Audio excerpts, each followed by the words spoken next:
असा 4 टर्म लगातार अन्याय झाल्यामुळे रागातून म्हणा किंवा शेवटी माणसाला एक इच्छा असते आणि ती इच्छा पूर्ण झाली नाही तर माणूस शेवटी संयम हरवून टाकतो. बरोबर. आणि त्यावेळेमध्ये माझ्या वडिलांनी 80-80 नगरसेवक काँग्रेसचे असताना, विलास वाडेकर सलग 3 टर्म नगरसेवक असताना त्याच्या डोळ्यात डोळे घालून भारतीय जनता पक्षाचं काम केलं. ते आमच्या डोळ्यात डोळे घालत नव्हते, कारण आमच्या वडिलांचा पहिल्यापासून दरारा होता. त्यांच्याकडे प्रचंड लोक होती. त्याच्यानंतर मग मी 2018ला भाजपमध्ये आलो. 18 ते 25 मी सातत्याने भाजपमध्ये काम करतोय. अण्णांच्या इलेक्शनला दंगेकरांना मी खूप अंगावर घेतलं होतं. मी राजकारणात अंगावर घ्यायचं, मला काय, मी कुणाला घाबरत नाही. काय, कारण की मी काय खोटं केलंच नाहीये. बरोबर. जर समोरून जर आरोप येत असेल तर आपण उत्तर द्यायचं. आपण खोटं नाही तर घाबरायचं का? माझे वडील काँग्रेसमध्ये आहेत, मी भाजपमध्ये. मी वडिलांसमोर लढतो. मी 10/10च्या खोलीतून आलो. आज मी वेल सेट झालो. माझ्याकडे 1 रुपया नसताना आज मी त्या ठिकाणी फायनान्शियल प्रगती केली, सामाजिक प्रगती केली. आम्ही जे काही SRA केली ती SRA होणारच नाही अशा पुणे महापालिकेच्या मोठमोठ्या नगरसेवकांनी आमच्या वडिलांबरोबर पैसा लावले होते. आज पुणे महानगरपालिकेच्या अख्ख्या जेवढ्या SRA झाल्या त्या सगळ्या SRA एक बाजूला आणि आमची SRA एक बाजूला. पुण्यातले नामवंत डॉक्टर, पुण्यातले नामवंत फूड, आज प्रसादालय हॉटेल आमच्या इकडे आहे. आज पिझ्झा हट, मी जिथे झोपडपट्टीमध्ये राहत होतो, मी माझ्या घराच्या इथं पिझ्झा हट इंटरनॅशनल ब्रँड आणला. तेव्हा ते विलास वाडेकरांनी आम्हाला 4 टर्म येड्यात काढलं. नाही तर झोपडपट्टीमधल्या राहणाऱ्या प्रत्येक कार्यकर्त्याला अशी संधी मिळत नाही. त्याचं मी सोनं केलं. बरं, मग आपलं सोनं झालं तर आपण लोकांचं बी सोनं करू. गणपती मंदिर त्या ठिकाणी आम्ही मानतोय. हे राजकारण म्हणून नाही करत आहे. मागच्या काळात काही इलेक्शन नव्हती, मला काही आमदारकी लढायची नव्हती, कॉर्पोरेशनची बिन नाही. पण हे मी काम का केलं तर माझी जबाबदारी होती. माझ्या वडिलांनंतर माझं काहीतरी काम बनवत होतं. तेव्हा कुठली दादागिरी चालू देत नाही, ना चालू देणार आहे. कारण की आता सगळ्या पोरांना काय वाटतं की इमिजिएटली मोठं व्हायचंय. बरोबर. त्यांना एका दिवसात नगरसेवक व्हायचं, कमी वेळात. त्यांना एका दिवसात बिझनेसमॅन व्हायचंय, त्यांना एका दिवसात आमदार व्हायचंय. झोपडपट्टीमधल्या प्रत्येकाला वाटतं निलेश चव्हाण व्हावं. पण निलेश चव्हाण हायकोर्टात लढला. निलेश चव्हाणनी वादावादी केली. निलेश चव्हाणनी महापालिकेमध्ये 10 वर्ष घालवली. निलेश चव्हाणकडे 1 रुपया नसताना तो लढाई करत होता. इलेक्शन आलंय म्हणून इलेक्शनच्या तोंडावरती करताय का? मी पब्लिकसाठी इव्हेंट करायला लागलो. मी 1 रुपया कोणाकडून घेत नाही. जे गोरगरिबांना दादागिरी करायची, आपली नावं लावायची, आपले फोटो लावायचे, आपल्या बरोबरच्या तरुण पिढीला पण बिघडवायचं, हे राजकारण करणारा मी माणूस नाही. 4 वर्ष तुमची कामं करा आणि 1 वर्ष फक्त इव्हेंट्स करा. हा, जे बाकीचे करतात. बरोबर. तो आदर्श घेऊन मला काम करायचंच नाहीये ना. तर दहंडी केली, मिरवणुकीत आपण वेडे वाकडं नसलो की आपण नगरसेवक होतो. 10-15 लोकांना गाडीवर घेऊन फिरलो की आपण नगरसेवक होतो. मी आता 5-7 वर्ष करतोय. मग अशा लोकांना संधी नाही भेटणार तर मग संधी बाहेरच्या लोकांना जर तुम्ही दिली, मग आम्ही काय शतरंज उचलणार का?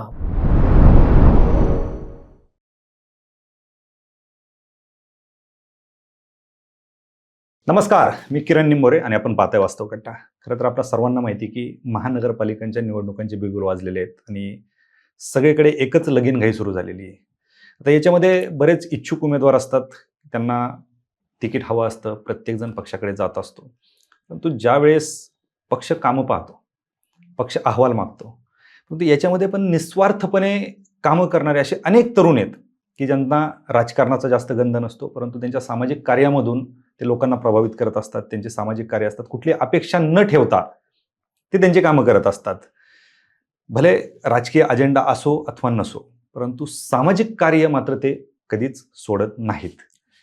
काहींना घरातून वारसा असतो, काहींनी स्वतःचं विश्व निर्माण केलेलं असतं, कोणाकडे आर्थिक परिस्थिती चांगली असते, कोणाकडे खिशात रुपये नसतानाही लोक समाजसेवेचा वसा घेऊन बसलेले आहेत. आपण खूप उदाहरणं अशी पाहिलेली आहेत. आज पुणे महानगरपालिकेचे इलेक्शन लागलेले आहेत आणि याच पुणे महानगरपालिकेच्या इलेक्शनमध्ये बरेच इच्छुक उमेदवार आहेत. त्याच्यातून काही सामाजिक कार्यकर्ते आहेत, काही अट्टल राजकारणी आहेत आणि कोणी पैसा आहे म्हणून इच्छुक आहेत. तर मी काही गोष्टी सरळ बोलतो, वास्तव कट्ट्यावर बोलतो, वास्तव कट्ट्यावर वास्तव बोलणं गरजेचं देखील आहे. आज आपल्यासोबत वास्तव कट्ट्यावरती असाच एक समाजसेवेचा वसा घेतलेला तरुण आहे, एक युवक आहे की ज्यांना पुणे महानगरपालिकेमध्ये जे काम करतायत आणि त्यांची जर कामं आता त्यांच्या तोंडूनच आपल्याला ऐकायचं आहे. आज आपल्यासोबत वास्तव कट्ट्यावरती निलेश चव्हाण आहेत की जे भाजपा युवा मोर्चा पुणेचे चिटणीस आहेत आणि ज्यांनी जी गोष्ट मी सांगतोय, आपण पाहतो की कुठल्याही गोष्टीचा एखादा इतिहास असतो, सुरुवातीला ती गोष्ट घडत असते. पुणे म्हणजे महाराष्ट्रामध्ये पुणे महानगरपालिकेच्या जागेवरती पहिला SRA प्रोजेक्ट उभा केला. जिथं राहत होते तिथंच प्रोजेक्ट उभा केला, त्याच्यासाठी पाठपुरावा केला आणि आज आपण जर पाहिलं तर तो प्रोजेक्ट उभा आहे. सर्वसामान्य लोक तिथं राहत आहेत, झोपडपट्टीमध्ये राहणारे लोक त्या मोठ्या बिल्डिंगमध्ये राहत आहेत. असे निलेश चव्हाण सर आपल्यासोबत आहेत. नमस्ते. वास्तव कट्ट्यावर खूप खूप स्वागत. नमस्कार. खरं तर तुमची जी कामं आहेत ते आम्ही बऱ्याच दिवसापासून पाहतोय, सोशल मीडियावरती दिसत आहेत. एक आपण पाहतो की राजकीय कार्यकर्ते इलेक्शन आले की काही ना काही कामं सुरू असतात. तशी तुमचीही कामं सुरू आहेत, त्याच्यावरती आपण बोलणार आहेत. परंतु तुमचा जो काही नवरात्रातला, मला जे माहिती आहे तेवढं मी सांगतोय. तुम्ही नवरात्रामध्ये कार्यक्रम घेत असता, तुम्ही दिवाळीमध्ये टिळक रोडला पूर्ण ते लाइटिंगने सजवून टाकत असता, अशी बरेच कामं आहेत. पण ही जी कामं तुम्ही करताय आज मी ज्यावेळेस पाहत होतो, कुठलाही राजकीय वारसा नाहीये, कारण तुमच्या घरामध्ये कुठलंही पद नाही, कोणी नगरसेवक नाही, कोणी आमदार नाही, कोणी खासदार नाही, काहीच नाही. कोणी नाही. काय नक्की कशी एंट्री झाली या क्षेत्रात? नाही, याच्यामध्ये एंट्री अशी झाली की माझे वडील राजकारणामध्ये आहेत. माझ्या वडिलांचा सामाजिक वारसा हा गेले 35-40 वर्षाचा आहे. बरं. आणि ज्या ठिकाणी मी राहत होतो तिथं आमच्या गेले 3-4 पिढ्या ह्या ठिकाणी आम्ही वास्तव्यामध्ये आहे. त्या ठिकाणी एक मोठी स्लम होती. बरं. हिराबाग चौकामध्ये डाव्या हाताला एक मोठी स्लम होती. अच्छा. त्या स्लम मध्ये आम्ही त्या ठिकाणी राहत होतो. आणि माझे वडील गेले 35-40 वर्ष भारतीय जनता पक्ष असेल किंवा काँग्रेसमध्ये असेल, त्यांनी सामाजिक कामाचा मला वारसा आहे. तेच सामाजिक काम बघून मी राजकारणामध्ये, समाजकार्यामध्ये आलो. आणि मला माझ्या वडिलांमुळेच या ठिकाणी आजपर्यंत मी जे काय शिकलो, राजकारण असन, समाजकार्य असन, ते त्यांच्याकडून शिकलो. ओके. मग वडील आधी काँग्रेसमध्ये काम करत होते? वडील 82 ते 92 पर्यंत काँग्रेसमध्ये होते. बरं. पण आमच्या इथे एक नगरसेवक होते, त्यांना तिकीट भेटलं काँग्रेसचं, जे माझ्या वडिलांचे मित्र होते. त्यांनी एकत्र टीम म्हणून काम केलं. नंतर मग ते 92 साली सतीश मिश्रा साहेबांबरोबर भारतीय जनता पक्षामध्ये आले. 92 ते 2007 त्यांनी भारतीय जनता पक्षामध्ये काम केलं. बापट साहेबांचे एकदम खास कार्यकर्ते म्हणून त्या ठिकाणी त्यांची ओळख होती.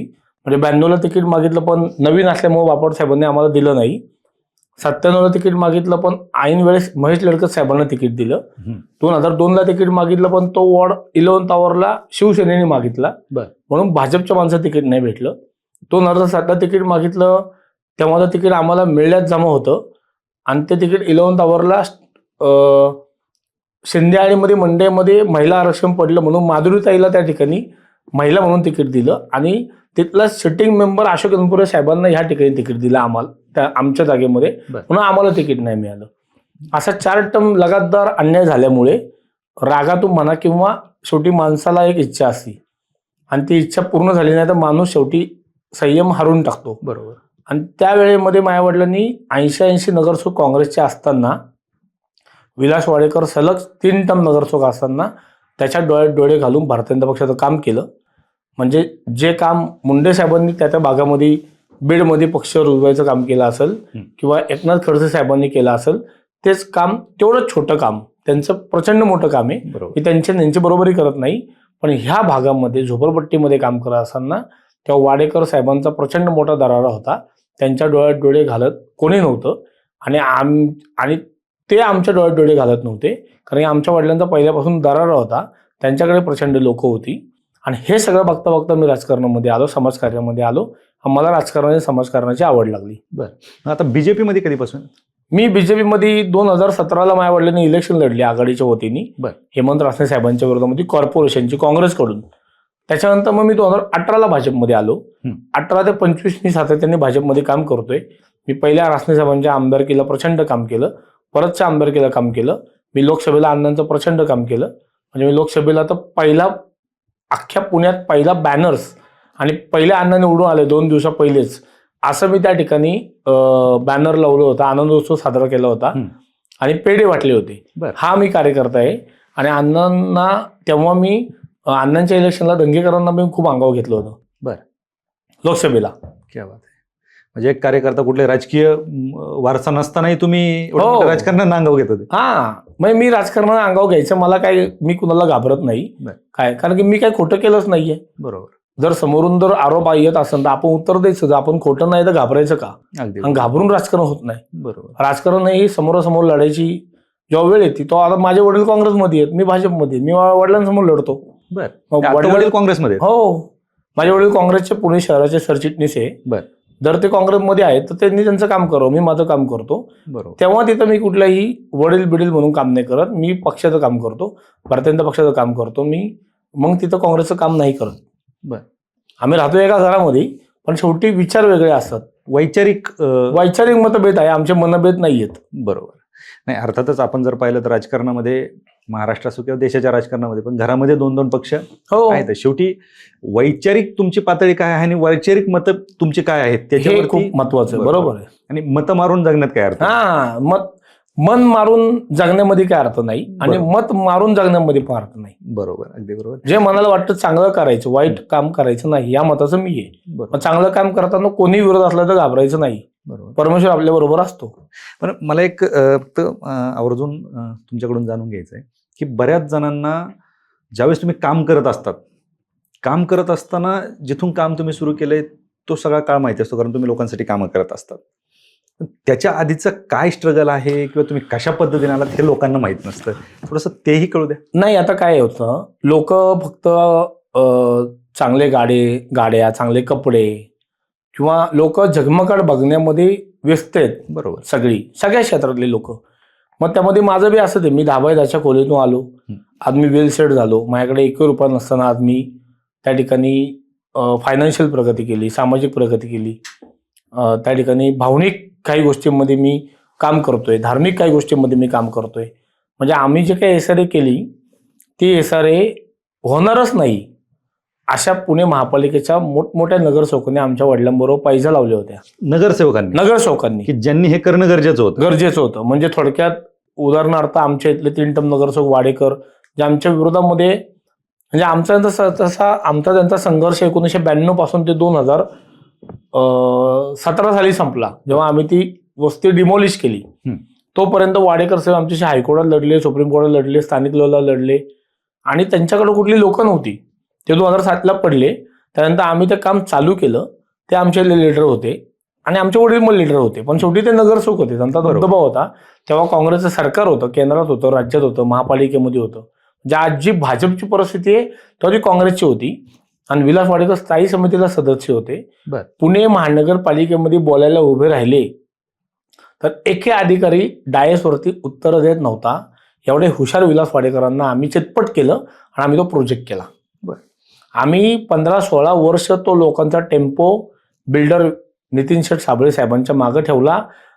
आम्ही संमती दिल्यानंतर आमच्याकडे 10 बिल्डर आले. आम्ही नंतर एकाही बिल्डरला संमती घेऊ दिली नाही आणि देऊ पण दिली नाही. आणि बिना ॲग्रीमेंटची लोक आम्ही काढली. 5 दिवसामध्ये आम्ही 250 लोकांचं शिफ्टिंग केलं बिना ॲग्रीमेंटचा. परत तेवढ्या लोकांना घरं दिली. एवढा विश्वास का? तर आमचे बिल्डरचे प्रचंड संबंध होते. सन्माननीय राजू शेठ साबळे साहेबांचे आमचे संबंध होते. त्यांनी आमच्या वडिलांकडे बघून तो प्रोजेक्ट केला. आमच्या वडिलांना तिथल्या प्रचंड लोकांनी त्या ठिकाणी मदत केली. आमच्या इथं महाराष्ट्र जोशी समाज म्हणून त्या ठिकाणी जोशी समाज राहतो. 80% तिथल्या सगळ्या घटकांनी आम्हाला प्रचंड मदत केली. ते झाल्यावरती काही आमच्या तात्विक भांडणं झालं, बिल्डरचे भांडणं झाले होते. मी काही गोष्टी कोर्टात गेलो. कोर्टात काही न्यायिक लढाई लढली. जे काही त्यांच्याकडून देणं राहिलं होतं ते त्या ठिकाणी मी मिळवलं. गणपती मंडळाचा गाळा त्या ठिकाणी मी लढाई करून आणला त्याच बिल्डिंगमध्ये. म्हणजे आज पुणे महानगरपालिकेच्या अख्ख्या जेवढ्या SRA झाल्या त्या सगळ्या SRA एक बाजूला आणि आमची SRA एक बाजूला. हे का? तर वरती लोक आणि खाली कमर्शियल हा प्रयोग कुठल्याही बिल्डरनी न करता आमच्या बिल्डरनी केला आणि तो सक्सेसफुल झाला. का की आम्ही चांगली लोक होतो, आम्ही तो सक्सेसफुल करून दिला. आणि आमच्या इथे आज पुण्यातले नामवंत डॉक्टर, पुण्यातले नामवंत फूड, आज प्रसादालय हॉटेल आमच्या इकडे आहे. आज पिझ्झा हट, मी जिथं झोपडपट्टीमध्ये राहत होतो, मी माझ्या घराच्या इथं पिझ्झा हट इंटरनॅशनल ब्रँड आणला. आज SRA मध्ये भंगारची दुकानं चालत नाही. तर तिथं मला लाखो रुपये उत्पन्न मिळतं. हे घडवलं आम्ही कार्यकर्ता म्हणून. तिथं कार्यकर्ता म्हणून काय घडवू शकतो आपण ते तरुण पिढींनी लक्षात घ्यावं की पैसे लागत नाही, तुमची इच्छाशक्ती लागते. आणि इच्छाशक्ती नसेल तर पैसे असून बघा कामाचे नाहीयेत. असं मानणारा मी कार्यकर्ता आहे. मग त्यावेळेस काँग्रेसचं सरकार होतं. तुम्ही सांगितलं की खालून वरपर्यंत काँग्रेसचं सरकार होतं. मग त्यावेळेस काँग्रेसची इच्छाशक्ती नव्हती की करायचं नव्हतं? काँग्रेस तेव्हा तर विलास वाडेकरांनी आम्हाला 4 टर्म येड्यात काढलं. खोटी लोक घेऊन यायचे कुठले तरी महापालिकेचं वेळ संपल्यावरती आणि म्हणायचे अरे मी SRA करणार आहे, मी प्रोजेक्ट करणार आहे. आणि ते भूलभुलैया बोलणं सांगून 4 वेळा विलास वाडेकर नगरसेवक झाले. आणि त्याच्यानंतर जेव्हा माझे वडील काँग्रेसमध्ये आले भाजप सोडून, तेव्हा आम्ही ते काम केलं सन्माननीय साबळे साहेबांनी त्याच्यावरती 2 आरक्षणं काढली. त्यांनी प्रचंड पैसे खर्च केले. आमच्या वडिलांच्या शब्दाकडं आणि त्यांच्या चेहऱ्याकडं बघून साबळे साहेबांनी करोड रुपये खर्च केले आणि आम्ही पण ते जपलं आणि आम्ही पण शेवटच्या क्षणापर्यंत त्यांना साथ दिली. प्रोजेक्ट चांगला झाला आणि तिथली जी काही अपात्र लोक होती त्यांना प्रोजेक्ट झाल्यानंतर मी पात्र केलं. बरं. आत्ता जिथली जी अपात्र लोक आहेत त्यांना मी पात्र केलं, पाठपुरावा केला आणि त्यांना इतरत्र 2 किलोमीटर रेडियसला घरं आत्ता मिळाली. क्या बात आहे. तिथलं गणपती मंदिर पेंडिंग होतं. त्या गणपती मंदिराचा गाळा हायकोर्टामध्ये 2 वर्ष लढून त्या ठिकाणी मी आणला. बरं. सर्व कार्यकर्त्यांनी मदत केली. मी आणला म्हणजे मला परमेश्वरांनी काम दिलं होतं. बरोबर. मी आणायला मी काही मालक नाहीये. जबाबदारी कोणतरी घेतली पाहिजे हा, ना. आणि एक त्यातला घटक म्हणून मला 2 गोष्टी महापालिकेला कळतात. मी महापालिकेला कायदा वाचलेला आहे म्हणून मी लढाई केली. गणपतीने मला यश दिलं. त्या ठिकाणी मी गणपती मंदिराचा गाळा आणला. कमर्शियलमध्ये गणपती मंदिराचा गाळा आहे 500 स्क्वेअर फूटचा. म्हणजे आज रोजी आमच्या मंडळाकडे 1 कोटी रुपयाची ऍसेट त्या ठिकाणी मी मंडळाला आणि वस्तीला मिळवून दिली. बरोबर. दुसरी गोष्ट, मी माझ्या वयाच्या 24व्या वर्षी पूर्ण इलेक्शन वडिलांची हँडल केली आणि सदाशिवपेठ नारायणपेठ सारख्या एरियामध्ये 6,500 मतं त्या ठिकाणी आम्ही घेतली. क्या बात आहे. काय. तिसरी गोष्ट, मी झोपडपट्टीमध्ये काम करत असताना गणपती मंदिर बांधतोय मोठं. हा, तुम्ही आता गणपती मंदिर पण बांधताय. हो, त्या ठिकाणी एक ट्रान्सफॉर्मर होता प्लॅनमध्ये. तो ट्रान्सफॉर्मर हलणार नाही म्हणून त्या ठिकाणी सगळ्या आमदार लोकांनी प्रयत्न केले, कार्यकर्त्यांनी पण केले, मग कुणाच्या हाताला यश नाही आलं. तो ट्रान्सफॉर्मर काढण्यासाठी मी MSEBची लढाई केली, SRAची लढाई केली, महापालिकेची लढाई केली, कोर्टाला लढाई केली आणि मी आज तो ट्रान्सफॉर्मर त्या ठिकाणी काढून एक भव्य असं आम्ही त्या ठिकाणी गणपती मंदिर बांधतोय. अच्छा. आणि हे कोणाच्या खर्चातून? हे सगळं बिल्डर आणि आमच्या दोघांच्या खर्चातून चाललंय. बिल्डर आणि मी असे आम्ही दोघं त्या ठिकाणी खर्च करतो. महापालिका याला पैसे देणार नाही? महापालिकेला पैसे देणार नाही. ती आमच्या सोसायटीची जागा आहे. क्या बात आहे. ते आमच्या सोसायटीची जागा आहे. त्या ठिकाणी आम्ही चौक सुशोभीकरणाअंतर्गत ते महापालिकेला SRAला त्या ठिकाणी प्रस्ताव देऊन बिल्डर आणि मी त्या ठिकाणी आम्ही ते काम करतोय. गेले सातत्याने 2021 पासून मी त्या पाठपुराव्यामध्ये आहे आणि तो पाठपुरावा आज माझा पूर्ण होतोय. म्हणजे ते काम आज रोजी चालू होती. तर तुम्ही आले तर तुम्हाला खड्डे बिड्डे घेतले सगळं काम त्या ठिकाणी करतोय मी. क्या बात आहे. म्हणजे प्रत्येक जण आपले खिशे भरण्यासाठी प्रयत्न करत असतो. हो. तुम्ही नाही, खिशे मला त्या लोकांमुळे मिळालं ना. जे काय आज मला मिळालं, मी धाबादाच्या घरामध्ये राहत होतो. त्या ठिकाणी आज मला जे काय पैशाच्या स्वरूपात किंवा एक काम केलं म्हणून जे काय मोबदला मिळाला त्याचं मला उत्पन्न येते ना. बरोबर. नाही तर झोपडपट्टीमधल्या राहणाऱ्या प्रत्येक कार्यकर्त्याला अशी संधी मिळत नाही. त्याचं मी सोनं केलं. बरोबर. बरं, मग आपलं सोनं झालं तर आपण लोकांचं बी सोनं करू म्हणून मी त्या ठिकाणी आता लोकांची जी घरं होती, ज्यांनी आमच्या जीवावरती घरं सोडली बिना अग्रीमेंटची, त्यांची घरं मी पात्र केली. काही लोकांची घरं नावं करायची राहिली होती, त्यांची मी कामं केली. परत गणपती मंदिराचं गाळ्याचं मी काम केलं. नंतर गणपती मंदिर त्या ठिकाणी आम्ही मानतोय. हे राजकारण म्हणून नाही करत आहे. मागच्या काळात काही इलेक्शन नव्हती, मला काही आमदारकी लढायची नव्हती, कॉर्पोरेशनची बिन नाही. पण हे मी काम का केलं तर माझी जबाबदारी होती. माझ्या वडिलांनंतर माझं काहीतरी काम बनवत होतं. आम्ही ते काम सातत्याने रोज करतो. बरोबर. म्हणजे मला कोणी इन्व्हिटेशन द्यायला येत नाही, पण मी ते काम करतो. आणि सरकारी काम करायला प्रचंड पाठपुरावा लागतो, कायद्याचा अभ्यास लागतो. तो मला थोडाफार आहे म्हणून मी इथपर्यंत पोहोचलो. बरोबर. आणि याच्यामध्ये 3 गोष्टी आहेत. एक पैसा, वेळ आणि इच्छाशक्ती. नाही, माझ्याकडे इच्छाशक्ती तर प्रचंड आहे. म्हणजे माझ्याबरोबर असलं तरी मला काही फरक पडत नाही, कोण नसलं तरी फरक पडत नाही. कारण की आपण ह्या जगामध्ये एकटे आलोय. आपल्याला लढायचं एकटं ना. आपल्याला आई वडील फक्त एक मदत करतात, ती फिजिकली मदत नसती. आई वडील तुम्हाला शिकवू शकतात, नंतर तुम्हाला तुमच्या पायावर संघर्ष करावा लागतो आणि तो माझ्या वडिलांनी मला शिकवला. मी तो संघर्ष करत करत करत करत जे काही मी बोललोय लोकांना, म्हणजे मी माझ्या वस्तीतल्या लोकांना सांगितलंय हिराबागेतल्या की गणपती मंदिराचं काम मी करणार आहे. अडचणी बऱ्याच येतात, त्यामध्ये माझे काही जवळचे मित्र असतील त्या अडचणी आणतात, काही नेते अडचणीमध्ये आणतात. पण ते काम शेवटी परमेश्वर त्यांना पण माझ्याकडून करून घ्यायचं तर मीच करतो. चांगल्या कामात नेहमी अडथळे येतात आणि खूप येतात मला. पण मी काय त्यांना काही बोलत नाही, काय नाही. त्यांनी त्यांचं काम करावं, मी माझं काम करणार आहे. शेवटी मला काही 1 रुपया त्यातून फायदा नाहीये. बरोबर. ते काम मी गणपतीला काहीतरी मी शब्द दिलाय म्हणून मी ते करणार आहे आणि ते काम लवकर पुढच्या 5-6 महिन्यामध्ये होईल. क्या बात आहे. मग तेच तर, इच्छाशक्ती आणि एक सामाजिक काम करत असताना सगळ्यात महत्वाची गोष्ट असते म्हणजे वेळ. आणि कुणाचाच वेळ हा फुकट नसतो, तो तुम्ही देताय. मी त्या ठिकाणी वेळही देतोय, माझे स्वतःचे पैसेही जातात आणि त्या अधिकाऱ्यांना ते काम करून गेलं जे कन्व्हिन्स करावं लागतं. शेवटी त्या अधिकाऱ्याला नियम कळतात, त्याच्या पुढचे नियम जेव्हा तुम्ही त्याला सांगता आणि जेव्हा प्रेशर करता तेव्हा तो ते काम करतो. बरोबर. म्हणजे जे एखाद्या नगरसेवकाने किंवा नगराध्यक्षाने ज्या गोष्टी करायला पाहिजेत त्या तुम्ही कुठल्याही अपेक्षा न ठेवता करताय. हो, न ठेवता करतो. बरोबर, हे महत्वाचं आहे. परंतु आपण पाहतो की एक सामाजिक मानसिकता अशी असते की झोपडपट्टी म्हटलं की एक भीती मनामध्ये असते. मग अवैध धंदे असतील किंवा मारामाऱ्या वगैरे ह्या आपण गोष्टी पाहत असतो. तुमच्या बाबतीत काय? नाही, मी बघितलं ना, मी खूप भांडणं मारामाऱ्या बघितल्यात आणि भांडणं मारामाऱ्या केल्या नाही कारण करायची वेळच नाही आली, पण मी सोडवल्यात. भांडणं प्रचंड बघितल्यात आणि माझ्या वडिलांनी आणि माझ्या वडिलांबरोबर जे मित्र होते हिराबागेमध्ये, काही माझ्या वडिलांची 2-3 लोक मित्र होती. शंकर गायकवाड आमचे काका होते, वसंत मोरकर होते आणि माझे वडील एक होते. ही 3 जण जी होती, ह्या तिघांनी कधीही अवैध धंदे त्या ठिकाणी करून नाही दिले. इव्हन आमच्या इथे 2-4 वाईन शॉप आहे हिराबाग चौकात. काय आणि अनेक आमच्या इथं बार्स आहेत. ते असताना पण आम्हाला तेव्हा ऑफर्स पण यायच्या वडिलांना की मटका चालू करू, दारू दुकान चालू करू, पण आम्ही कधी ते करू दिलं नाही. ना त्यांनी करू दिलं ना मी करू देणार आहे. का तर आमच्या इथं गोरगरीब समाज राहतो, सगळ्यात चांगली पोरं राहतात. पूर्वी तर आमचं दारू प्यायचं प्रमाण खूप होतं. भांडणं मारामाऱ्या पण व्हायच्या आमच्यात, पण आता सगळी पोरं व्यसनापासून लांब आहे. काय का लांब आहे? तर ह्या सगळ्या मागच्या पिढीनी कुठलाही धंदा होऊ दिला नाही. जर धंदा झाला असता तर आम्ही पण लोक त्यामध्ये आम्हीपर्यंत पोहोचलोच नसतो. बरोबर, ते खरी त्यांचे पुण्य आहे की त्यांनी ते विजन ठेवून काम केलं आणि आम्ही पण ते जपलं पाहिजे. म्हणजे आमची पुढची पिढी त्या ठिकाणी चांगलं काम करेल. आणि मी तर कुठली दादागिरी चालू देत नाही ना चालू देणार आहे. कारण की आता सगळ्या पोरांना काय वाटतं की इमिजिएटली मोठं व्हायचंय. बरोबर, त्यांना एका दिवसात नगरसेवक व्हायचे, कमी वेळात त्यांना एका दिवसात बिझनेसमॅन व्हायचंय, त्यांना एका दिवसात आमदार व्हायचंय. असं कुठल्याही नशिबात होत नाही. कष्ट करावं लागतं, काम करावं लागतं, पैसे लावावे लागतात आणि प्रचंड झीज करावी लागते, तेव्हा तो माणूस मोठा होतो. बरोबर, पण आत्ताच्या पिढीला असं वाटतंय की यांनी मर्सिडीज घेतली तर मी का नको घेऊ. तर तू पहिले मर्सिडीज घेण्यासाठी टायर किती रुपयाला भेटतो याचा अभ्यास कर आणि तुझी तेवढी पात्रता बनव. बरोबर, मग तू विचार कर.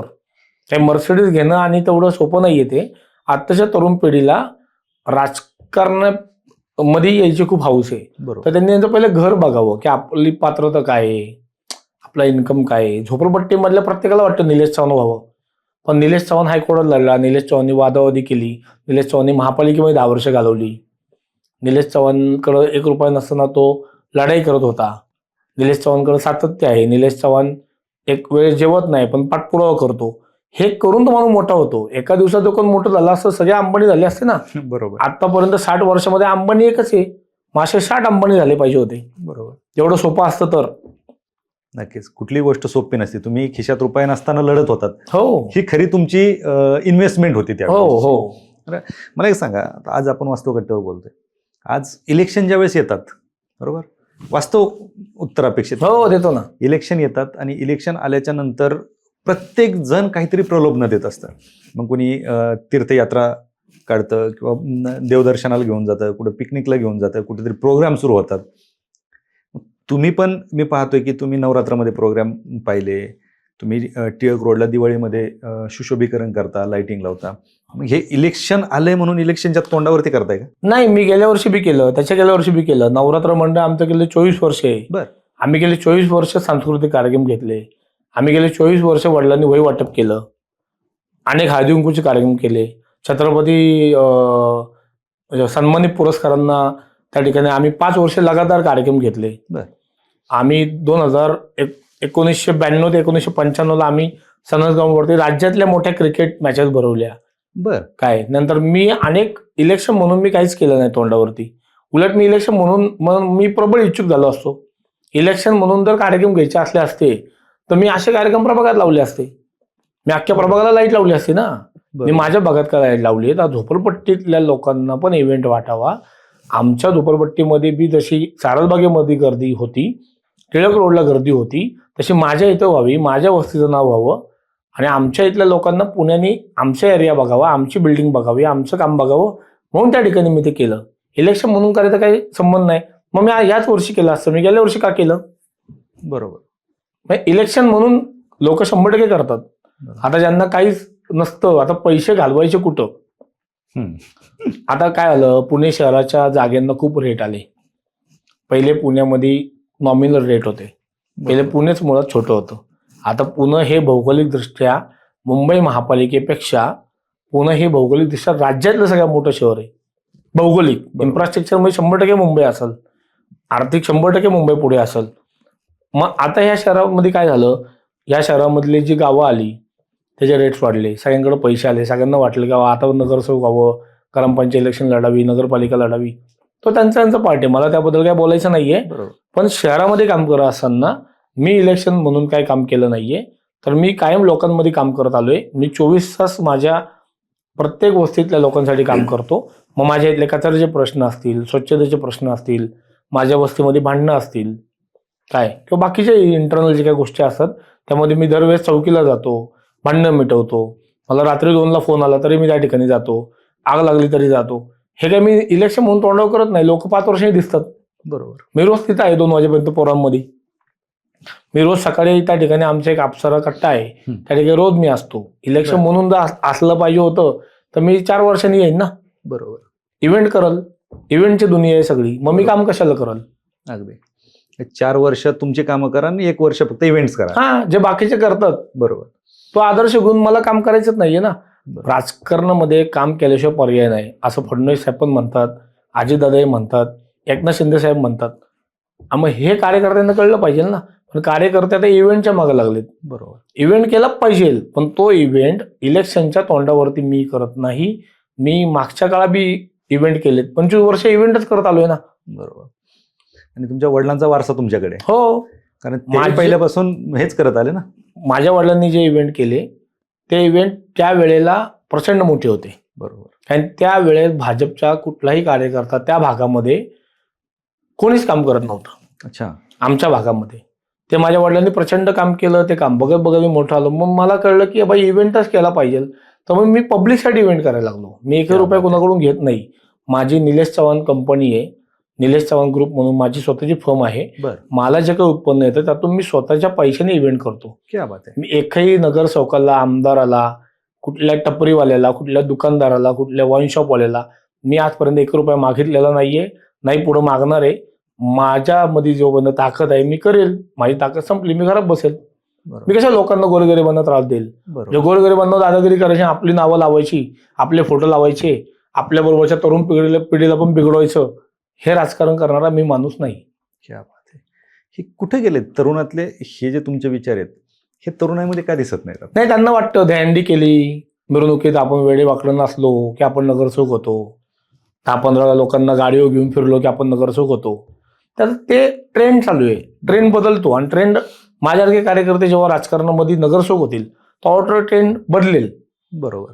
आता ट्रेंड वेगळा चाललाय सगळा. बरोबर. काय वाटतं की तुमचा जो काही प्रभाग आहे किंवा तुम्ही ज्या भागात राहता, समजा टिळक रोडला तुम्ही लाईट्स लावल्या होत्या किंवा वेगवेगळे तुम्ही प्रोजेक्ट तिथे करताय, लोकांसाठी कामं करताय, पण त्या भागामध्ये अजून एक ट्रॅफिकचा प्रश्न संपलेला नाहीये. नाही, काय झालंय बघा, आता पुणे महानगरपालिकेमध्ये 5 वर्ष भाजप सरकार, बरोबर, 5 वर्ष सत्तेमध्ये भाजप होतं. 101 नगरसेवक भारतीय जनता पक्षाचे आले होते. तर 5 वर्षात तुम्ही लगेच काय पलट करू शकत नाही.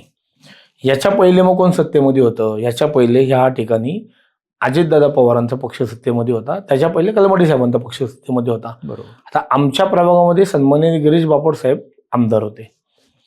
आमदाराकडं राज्य सरकारचा विषय असतो आणि लोकल बॉडीमध्ये नगरसेवकाचा विषय चालतो.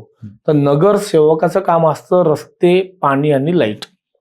तिथं भाजपचे जे काँग्रेसचे जे नगरसेवक होते त्यांनी खरं तर ह्या ठिकाणी 1987 जो पूर्वीचा जुना डीपी होता त्या डीपी मध्ये खरी रोड वायडिंग केली पाहिजे होती. बरोबर. बघा, तुम्ही पिंपरी चिंचवडला जावा, सगळे रस्ते मोठे का? तर सन्माननीय अजितदादा साहेबांनी जेव्हा ते शहर हातामध्ये घेतलं, जेव्हा त्यांची एक हाती सत्ता आली, तेव्हा त्यांनी पहिले काय केलं तर रोड वायडिंग केलं. बरोबर. त्यांनी त्यांच्या जवळच्या लोकांची पण घरं पाडली, सगळ्यांची पाडली. बरोबर. पण इथं असं नाही झालं. आमच्या प्रभागामध्ये 3 रस्ते येतात. एक म्हणजे टिळक रोड, दुसरा म्हणजे शिवाजी रोड आणि तिसरा म्हणजे बाजेव रोड. बरोबर. हे मेन रस्ते आमच्या प्रभागातले आहेत. आमचं खरं पुणे, आमचं मूळ पुणे ह्या सगळ्या रोडला जोडणार आहे, सगळ्या रोडला जोडणार. आणि आमचं खरं शहर आमचं मूळ. बरोबर. जे पुणे म्हणतात ना ते आमचे. पुणे काय कात्रत पित्रत या भागात नाही, आमचं पुणे आहे. त्याच्यामध्ये जे नगरसेवक हुशार होते काँग्रेसचे, पण त्यांना अर्धवट नॉलेज होता असं मी म्हणेल, कारण की त्यांना या शहराचा आवाकाच कळला नाही. मी हे का सांगतोय तर आता समजा नरेंद्र मोदी साहेब आहेत, ते मेट्रो का काढतात? तर पुढच्या 50 वर्षातच विजन येते. बरोबर. आता यांना जर दिलं होतं पुण्याने लोकांनी निवडून, ते यांनी विजननी कामच नाही केलं. तो त्रास आमच्या पिढीला होतो. म्हणजे काय होतं, टिळक रोड, बाजव रोडला तुम्ही कुठेही जावा, 1-1 तास थांबावं लागतं. तुम्हाला हिराबाग चौकातून तुम्ही पुरम चौकात जायचं आणि पुरम चौकातून तुम्हाला महापालिकेत जायचं, तुम्हाला अर्धा तास लागतो. बरोबर.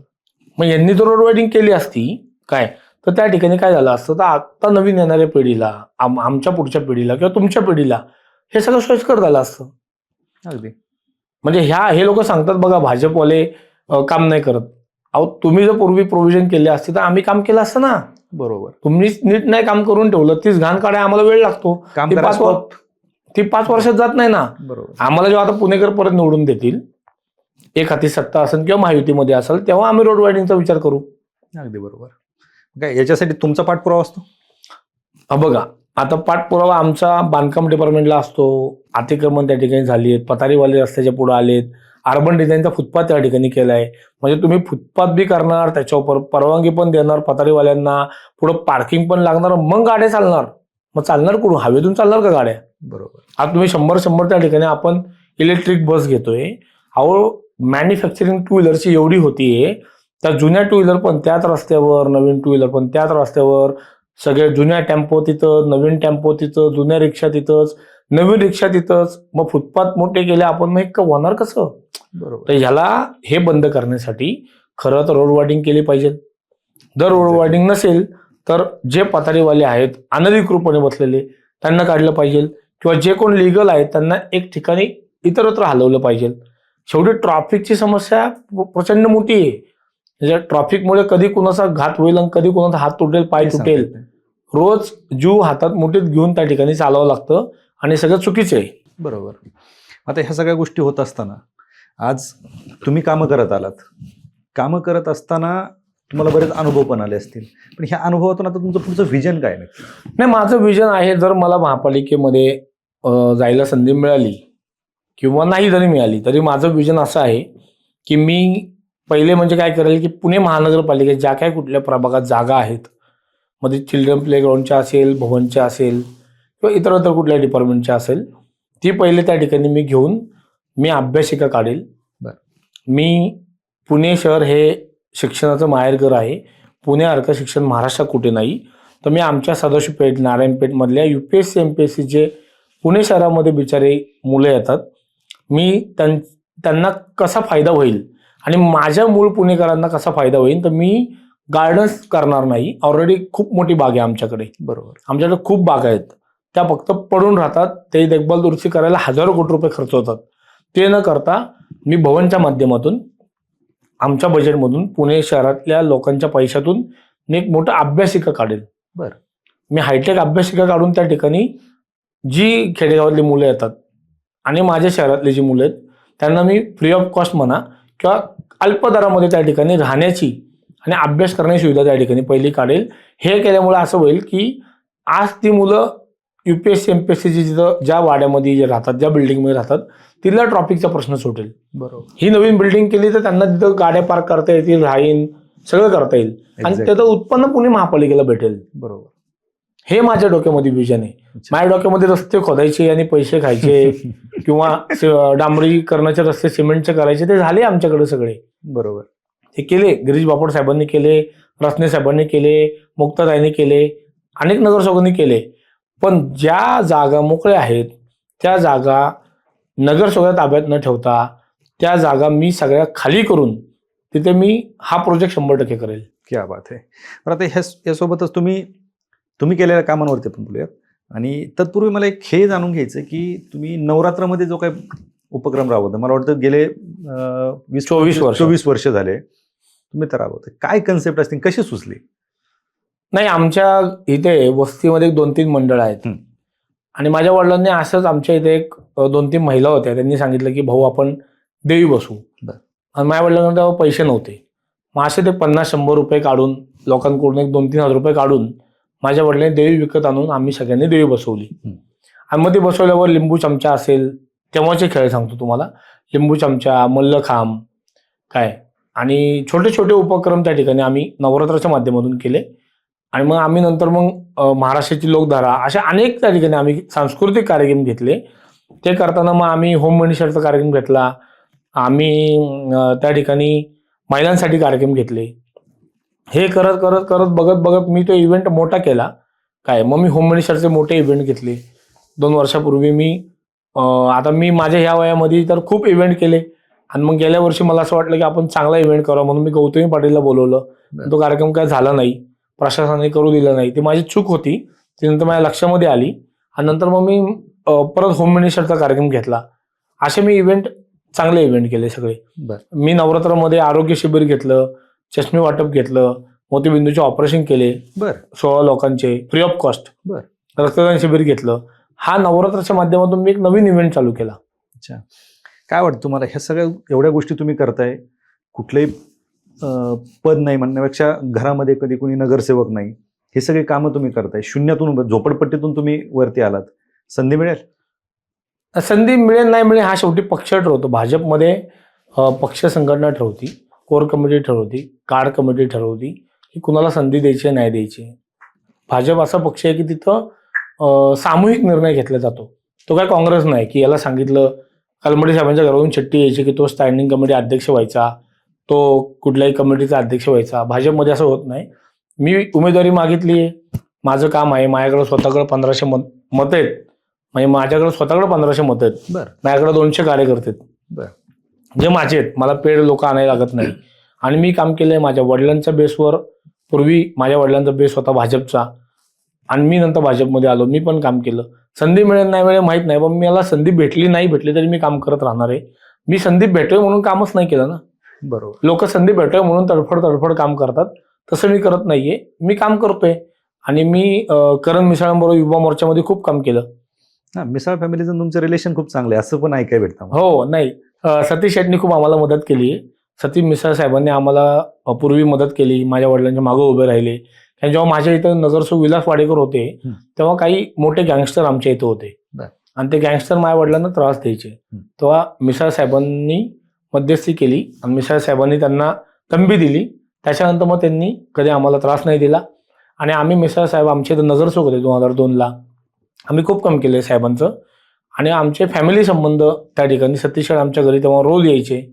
नंतर मग बाबा शेटनी ते संबंध आमच्याबरोबर तसेच आमचे राहिले. नंतर मग करणदादांबरोबर मी काम केलं. युवा मोर्चामध्ये मी सगळ्या आंदोलनं केली, सगळ्या मिटिंग हँडल केल्या. युवा मोर्चाचे आम्ही एक चांगले युवा मोर्चा म्हणून त्या ठिकाणी आम्ही काम केलं. असं. पण महानगरपालिकेचा काय अनुभव आहे? महापालिकेमध्ये मला प्रचंड अनुभव आहे. महापालिकेची स्टँडिंग कमिटी असेल, महापालिकेची जनरल बॉडी असेल, महापालिकेच्या सगळ्या कमिट्यांचा मला अभ्यास आहे. मी गेले 10 वर्ष महापालिकेमध्ये जातोय.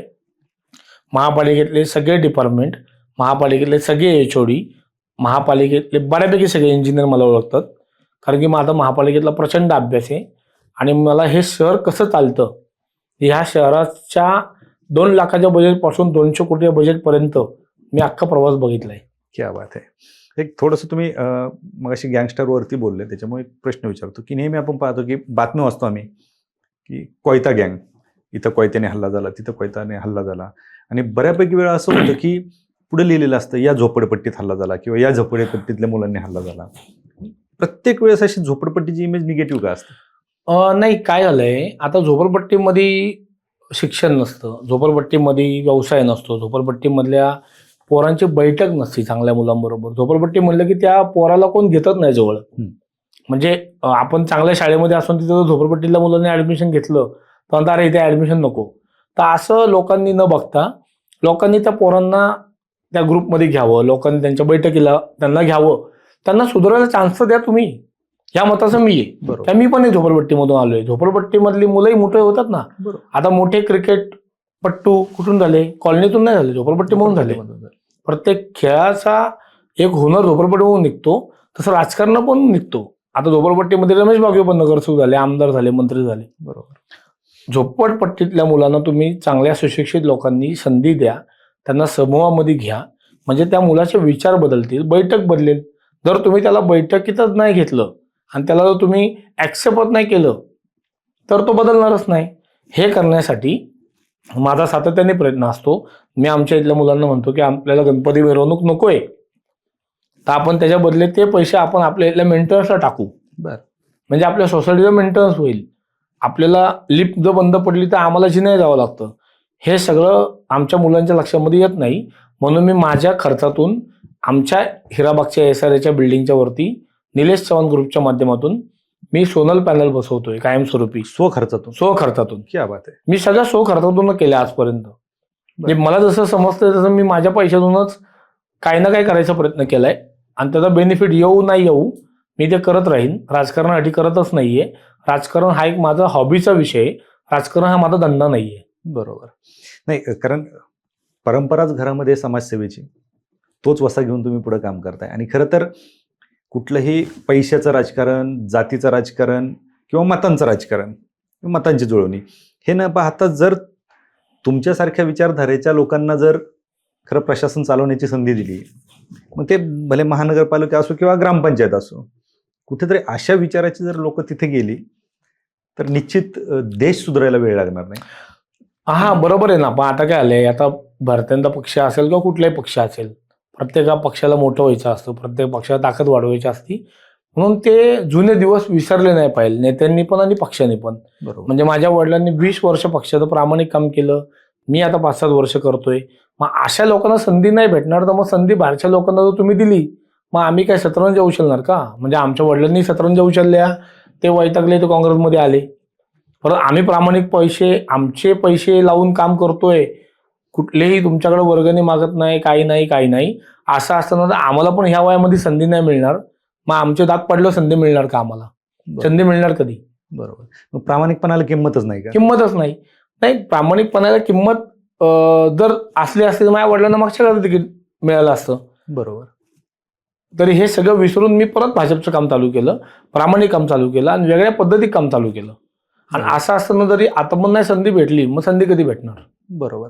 कारण जर प्रत्येक वेळेस जर हे सगळे समीकरण जुळवण्यासाठी आयात उमेदवारच लागत असेल किंवा आणला जात असेल तर मग अवघड आहे. नाही, आता काय आलंय, शेवटी राजकारणामध्ये ज्याच्याकडे सामदाम दंडभेद आहे, कार्यकर्त्याची इलेक्शन संपली, ती इलेक्शन 2007लाच संपली वॉर्ड असताना. शेवटी 4च्या प्रभागामध्ये कार्यकर्ता चालतच नाही. बरोबर. ज्याच्याकडे मनगटशाही आहे, ज्याच्याकडे पैसे आहेत आणि ज्याच्याकडे बाकीच्या गोष्टी आहेत तोच चालतो. मग आमच्यासारख्या कार्यकर्त्यांनी लढायचं कधी? की आम्ही कायम कामच करत यायचं. बरं, आम्ही पैसे कमवले का? तर राजकारणात पैसे लागतात. मग जर पैसेच लागतात तर मग आम्ही वेगळं करायचं काय? मग आता आम्ही प्रस्थापितांना हटवून आम्ही तर बसू शकत नाही. बरोबर. मग आम्ही आमचं काम करतोय. आता आमचं त्यात काय चुकतंय नेत्यांनी सांगावं. बरोबर. नाही, खरं तर हाच विचार नेत्यांनी करणं गरजेचं आहे. कुठेतरी सुशिक्षित आणि तुमच्यासारखे विचार असणारे लोक तिथं जाणं गरजेचं आहे. प्रत्येक वेळेस हे समीकरण जुळवण्यासाठी आयात उमेदवार आणून उपयोग नाही. आणि ज्याला बघा, शेवटी नगरसेवक कुणी व्हावं माझ्या बघण्यातून, ज्याच्याकडे स्वतःचे कार्यकर्ते आहेत, ज्याला मानणारा वर्ग आहे, ज्याला महापालिका कळती, ज्याला राज्य सरकार कळतं आणि ज्याला राजकारणाचा आवाका माहिती, त्यांनी नगरसेवक व्हावं. मला एखाद्याने फोन केला, मला म्हणले पाणी गेलंय आणि मी बांधकामाला फोन लावला तर त्याचं काम होणार नाहीये. बरोबर. पाणी केलं तर पाणी पुरवठ्याला फोन लावला गेला पाहिजे. जर हेच जमत नसेल तर तू राजकारणात येऊच नको. अगदी. मला 10 वर्षाचा अनुभव आहे. मी फोनवर लोकांची कामं करतो आणि रिअरली मी कधीतरी महापालिकेमध्ये त्यांना घेऊन जातो. आणि जर मला कुठलं काम सांगितलं मी फोनवरच करतो. मग वॉर्ड ऑफिसर असन, इंजिनियर असन, उपायुक्त असन, कमिशनर असन, अतिरिक्त आयुक्त असन, मला महापालिकेचा प्रचंड मोठा अभ्यास आहे. म्हणून मी राजकारणामध्ये नगरसेवक व्हायचा अभ्यास केला. जर मला तर माहीतच नसतं तर मी राजकारणात पडलोच नसतो. अगदी खरं आहे. कारण त्यामुळेच म्हटलं ना मी की सगळा अभ्यास म्हणजे एका नगरसेवकाने जे कामं करायला पाहिजे ते कामं तुम्ही नगरसेवक नसताना करताय. आणि तुम्ही सांगितलंही जरी नगरसेवक नाही झालं तरी भविष्यात करताय. हो, 100%. असं नेतृत्व जर समाजाला भेटलं तर निश्चितच आधी म्हटलं की मी पुणे किंवा तुमचा प्रभाग नाही म्हणत, अशी नेतृत्व समोर आली तर देश सुधारायला 100%. खरं तर तुमची जी प्रामाणिक तळमळ आहे आणि तुमची प्रामाणिक कामं आहेत ही लोकांसाठी कल्याणकारी आहेत. शेवटी आपण जे पेरतो तेच उगवतं. करेक्ट. आज नाही उद्या नाही काहीतरी देणं तुम्हाला लोक लागतील. हो. आणि याच्यातून निश्चित तुम्हालाही त्याचा फायदा होईल. तुम्ही कुठली अपेक्षा न ठेवता कामं करत आलात, कामं करताल देखील. तुमच्या बोलण्यातून ते जाणवतंय. आणि मला वाटतं पक्षाने देखील तुमचा विचार करायला पाहिजे, तुम्हाला संधी द्यायला पाहिजेत. तुम्हाला संधी म्हणजे लोकांना संधी. बरोबर. खरं तर तुम्ही वास्तव कट्टेवरती आलात आणि मनसोक्त गप्पा मांडल्या. Yes. आणि खरं जी रियालिटी आहे ती तुम्ही मांडली त्याबद्दल आपलं मनपूर्वक आभार आणि तुम्हाला Thank you. भावी वाटचालीसाठी खूप खूप धन्यवाद. शुभेच्छा. थँक्यू. येस.